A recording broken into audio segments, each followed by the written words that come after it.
नमस्कार मैत्रिणींनो. आजच्या व्हिडिओमध्ये तुम्हाला मी पफ स्लीव्स ही कशी टिचिंग करायची ते दाखवते.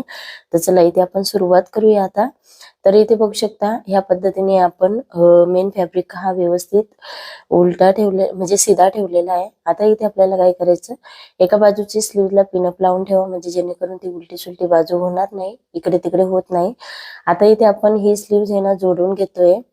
बघा अशा पद्धतीने तुम्हाला पण जोडून घ्यायचंय आणि सर्व साईडने आपल्याला शिलाई मारायची. जशी नॉर्मल स्लीव्ह फक्त अलट पलट करायची नाही आपल्याला इथे. पाहिजे असेल तर तुम्ही अलट पलट करू शकता, परंतु या ठिकाणी अलट पलट नाही करायची आपल्याला, कारण प्लेट्स पाडायचे आहेत दोन्ही साईडनं. आणि स्लीव्हची लेंथ आहे ना ती थोडीशी आपण कमी घेतलेली आहे 8 इंचापर्यंत. त्याच्यामुळे पफ स्लीव्ह अजूनच सुंदर दिसते. लॉंग पेक्षा मीडियम घेतली ना ती जास्त सुंदर दिसते. तर इथे बघू शकता एक्स्ट्राचं फॅब्रिक कट करून घ्यायचं आणि दोन्ही बाजूच्या स्लीव्ह नेहमी याच प्रकारे आपल्याला टिचिंग करायचे आहेत. तर जिथे कट लावलेले होते प्लेट्स पाडण्यासाठी ना तिथे मी कट लावून घेतलेले आहेत, कारण आधीच मार्किंग केलेली होती मी. तुम्हाला पण आधीच मार्किंग करायचं आणि या पद्धतीने छोट्या स्क्रूचा वापर करायचा प्लेट्स पाडण्यासाठी.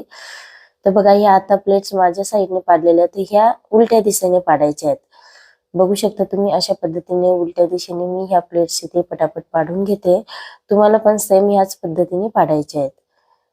हे बघा या पद्धतीने तयार करून घेतलं. आता जो खालचा बॉटम आहे ना तो मी तयार करून ठेवलेला होता. तर या ठिकाणी आहे ना थोडंसं आपले जे प्लेट्स आहेत ना ते अजून आपल्याला 3-4 पाडावे लागतील, कारण बॉटम आपला कमी पडतोय इथे. ओके, तर समजून जायचं प्लेट्स ह्या कमी पडलेल्या आहेत, मग ते अजून 2-3 या ठिकाणी पाडून घ्यायच्या म्हणजे जेणेकरून ते इक्वल मध्ये येईल. तर आता बघा या ठिकाणी बरोबर येते.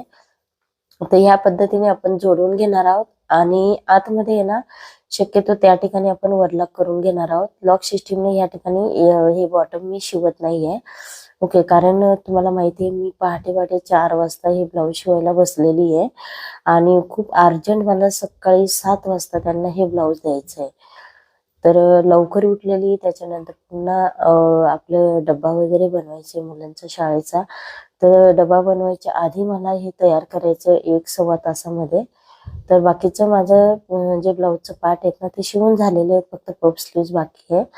हे बघा या ठिकाणी अशा पद्धतीने जोडून घेतलं तरी बॉटम आपला 2 लाईनने कमी पडलेला आहे, तरी काही हरकत नाही, फिटिंग मध्ये ते ऍडजस्ट होऊन जाणार आहे.